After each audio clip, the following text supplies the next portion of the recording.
¿O lo ves tú misma, en tu opinión?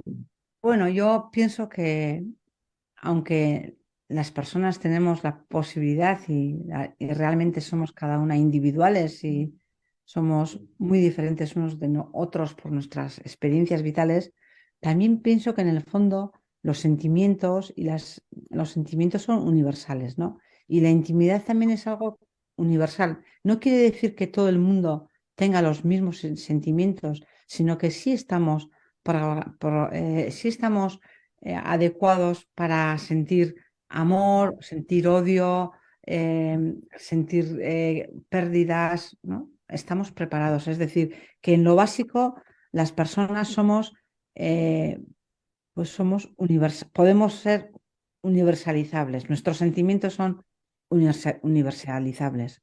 Entonces, yo creo que bueno, yo creo que Izaguirre me ha leído siempre muy bien. Y yo creo que en mi poesía hay una oralidad que igual no, que igual falta en mucha poesía, no solo en euskera, sino en muchos idiomas, ¿no? Y las palabras y el sentido de las palabras, de su oralidad también es muy importante. Pero al final esas palabras no viven en el diccionario. Las tenemos que somos nosotros los que tenemos que darles un sentido, ¿no? Y la poesía es una manera de explicitar vivencias, que a mí es lo que más me gusta, hablar de vivencias, más que experiencia como un grado, ¿no? Sino hablar de vivencias que no afloran en la realidad, porque en general el resto de los géneros literarios, como puedan ser el teatro, la novela, hablan de grandes pasiones, de grandes ideas, pero a veces les falta el punto de intimidad, más que de intimidad, de vivencialidad que puede generar la poesía. Muy curioso ese punto, interesante. Ahora, dado que has hecho esta indagación profunda en tu propia forma de entender la literatura, no solo la poesía, que has Sí, abarcado diferentes géneros, cuéntanos cómo es que se dio tu cercanía con la poesía. Fue, no sé, algunos poetas hablan como que se sienten escogidos, para otros era tan normal como madurar, no sé, ¿cómo fue tu experiencia, esta proximidad y este destino o esta elección de ir por la mira, poesía? yo he sido una gran lectora desde joven, aunque he sido una lectora muy autodidacta. Y aunque a lo último que accedí fue a la poesía, porque había accedido mucho antes a la novela, a los cuentos, al ensayo, lo primero que escribí, que yo recuerdo que además lo escribí en castellano porque tenía 12 años y mi hermano se había ido a vivir fuera de casa cuando él tenía 16. Lo escribí en castellano porque yo iba a la escuela en castellano, ¿no? Pero siempre he escrito fundamentalmente poesía. Y es algo que me ha salido de manera innata y es verdad que luego ya cuando empecé a perdón, a leer poesía, pues ahí la poesía me fue dirigiendo a diferentes maneras de pensar, de sentir y para mí ha sido una guía. La lectura de poesía para mí ha sido una guía para comprender la vida, para comprender mis inquietudes, para entender lo que quería ser y lo que no podía ser. Y así ha sido durante muchos años. Escribí mi primer libro con 19 años y cuando publiqué ya, que fue premio a la crítica, se llamaba Gavesiak, que es como carencias.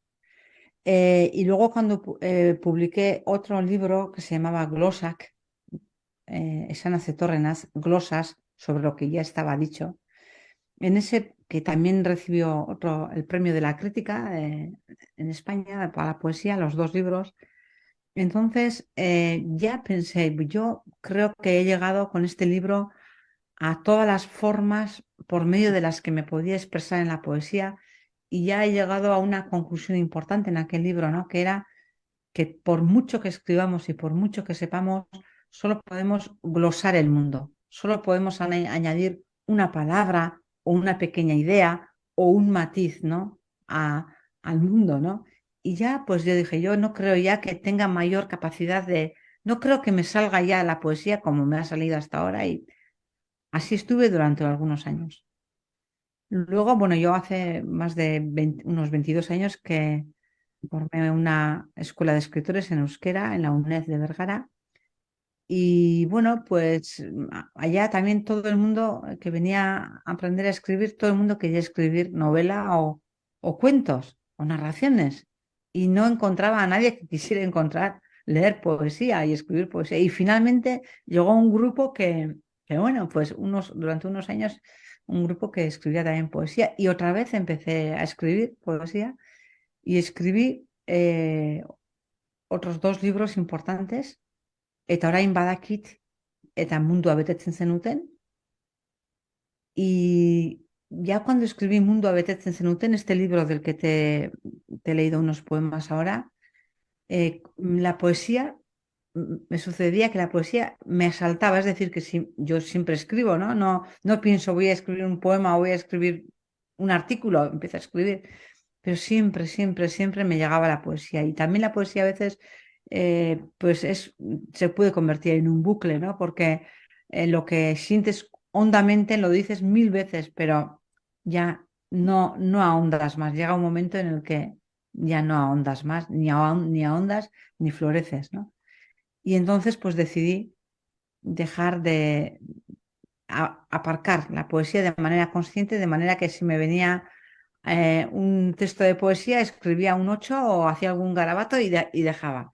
Y entonces me dediqué a, a recoger otros textos que tenía durante los cuadernos de los últimos 7 años y de ahí derivó el otro libro que he traducido ahora, que estoy presentando ahora, Uno de los pájaros. son 9 de los pájaros, sí, efectivamente. Pero es un libro que está expuesto de modo genérico como de ensayos, pero Sí, realmente, como siempre pasa, yo creo que toda la buena literatura es poesía de alguna forma, y las grandes novelas y los grandes ensayos.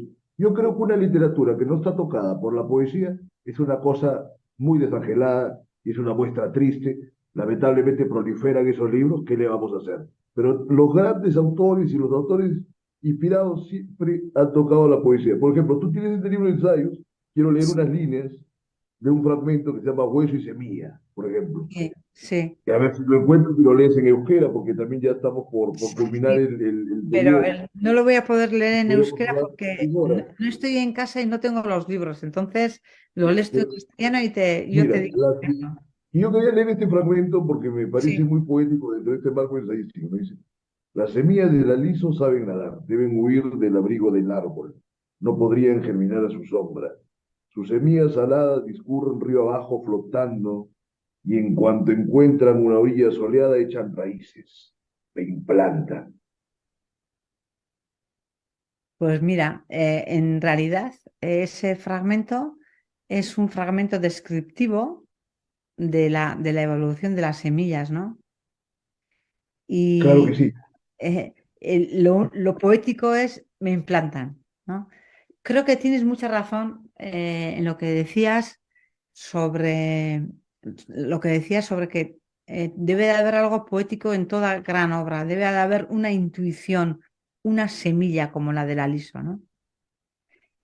Si Y no, es una cosa muerta. sí, Hace rato hablabas de no, ahondamiento y de florecimiento. Me sí, parecen palabras cruciales porque en realidad vemos miles de libros que son absolutamente inertes. No hay vida ni literatura en ellos. sucede también, porque a veces también la literatura explica.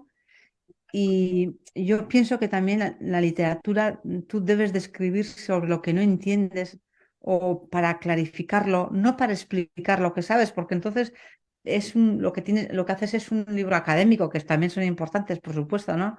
Pero vas a hacer a explicar algo que ya está claro más o menos, ¿no? Lo vas a pedagogizar, ¿no? Y sin embargo, en todo buen libro de ensayo debe de haber unas preguntas subyacentes, ¿no?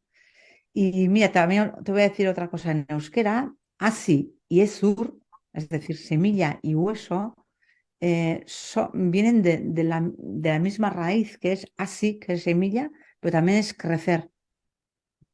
Y esur es hueso, pero es materia de semilla.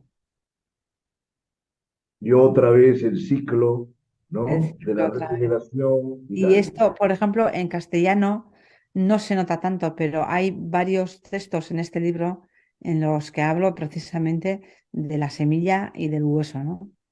De lo que nos sustenta, o sea, que parece que es algo inerte, ¿no? Toda nuestra estructura ósea parece que es inerte, que es algo inerte, pero está vivo, ¿no? Y nos mantiene en vida.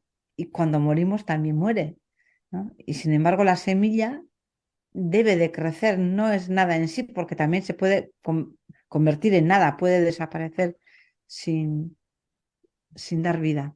Y se echa la existencia a los brazos del azar. Puede ser, puede no ser. Todo es dialéctico en esta perspectiva.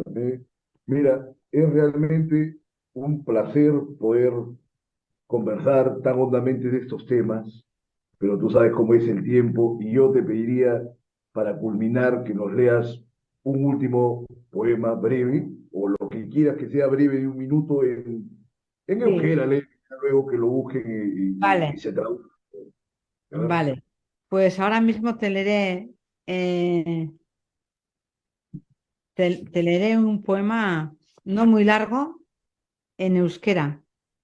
Eh, en Nos euskera. traduce las últimas dos líneas nada más, como Sí, un... leo en castellano y luego traduzco efectivamente las dos últimas líneas. El, Perfecto. este es un poema del libro Son nueve los pájaros, que es un ensayo, ¿eh? Vale. El suelo sostiene suavemente la espalda, sin pared donde afirmarse, y es el suelo el que me hace presente. Aquí estoy, encantada, con los ojos cerrados y bombeando según respiro la sangre de tus latidos.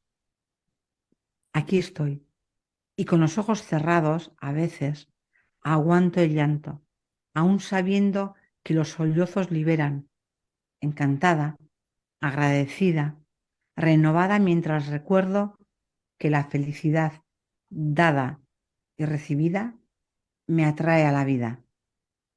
Jasotako eta emandako zorionak ekartzen nauelarik bizitzara. Perfecto. Muchas gracias, Tere, y ya veremos cuando haya algún próximo libro para hablar más extensamente, quizás el próximo año. Me Buenas encantaría. noches. Muchas gracias. Buenas noches. Entonces, seguimos con el bloque final. Adelante, Radio Autores.